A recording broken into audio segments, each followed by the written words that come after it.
அன்பில் மகேஷ் பொய்யாமொழி நேத்தனை பார்த்து கேட்கிறாரு, அப்பா நீ 3 மொழி கத்துக்கன்னு அண்ணாமலை சொல்றியே, உனக்கெல்லாம் என்னையா தகுதி இருக்கு? நான் சொல்றேன், அன்பில் நல்லா கேட்டு, காதுல நல்லா காது திறந்து கேட்டுக்க, நான் சொல்றேன் நல்லா கேட்டுக்க. இதே ஊர்ல 20 வயசு வரை நான் கழிப்பறையை பார்த்தது கிடையாது. அது போன்ற ஒரு குடும்பத்தில் வளர்ந்தவன் நான். காலையில ஸ்கூலுக்கு போகும்போது ஆட்டு புலக்கை அள்ளி கொட்டிட்டு மாட்டுச்சாலை தள்ளி வீசிட்டு ஆட்டை கொண்டு போய் தோட்டத்துல ஓட்டிட்டு ஸ்கூல் போகும்போது சைக்கிள் நிறுத்திட்டு பேருந்தில் ஏறி போய் படிச்சவன் நான். அதனால இந்த பந்தா பண்ற வேலை எங்கிட்ட வச்சுக்க. நாங்கள் கேட்பது ஆதாரபூர்வமான கேள்வி.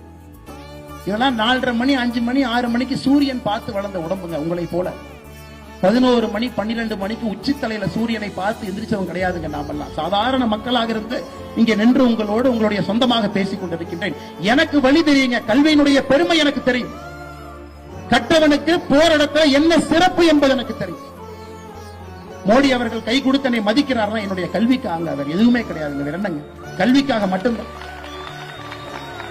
அதற்கு மட்டும்தான், வேற எதுவும் கிடையாது. அதே போலதான் உங்கள் குழந்தையும் இருக்க வேண்டும் என்பதற்காகத்தான் இந்த போராட்டம். வேற ஒரு வெங்காயம் கிடையாதுங்க. அந்த போராட்டம் அதற்காக மட்டும்தான்.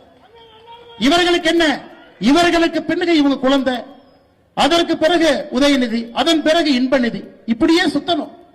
நம்ம குழந்தைங்க கை கட்டி போஸ்ட் ஒட்டணும். வெக்கமா இல்லையா உங்களுக்கு எல்லாம்? நீ சொன்ன ஒரு ஆளுமே 3 மொழியை படிக்கிறான். மோடியை என்ன சொல்றாரு? மும்மொழி கொள்கைங்கிறது என்னங்க ஐயா? படிக்கிறதெல்லாம் தமிழ்ல, ஒரு ஆங்கில மொழி, ஏதாவது ஒரு இந்திய மொழிய 3வது மொழியா படிங்கன்னு சொல்றார். கன்னடம் பிடிக்குதா கன்னடம் படிங்க, தெலுங்கு பிடிக்குதா தெலுங்கு படிங்க, சமஸ்கிருதம் பிடிக்குதா சமஸ்கிருதம் படிங்க, ஹிந்தி பிடிக்குதா ஹிந்திய படிங்க. ஒரு மொழிய 3வது மொழிய பிடிச்ச மொழிய படிங்க. இதுல எங்க ஹிந்திய திணிக்கிறார்? எங்கெங்க ஹிந்திய திணிக்கிறார்?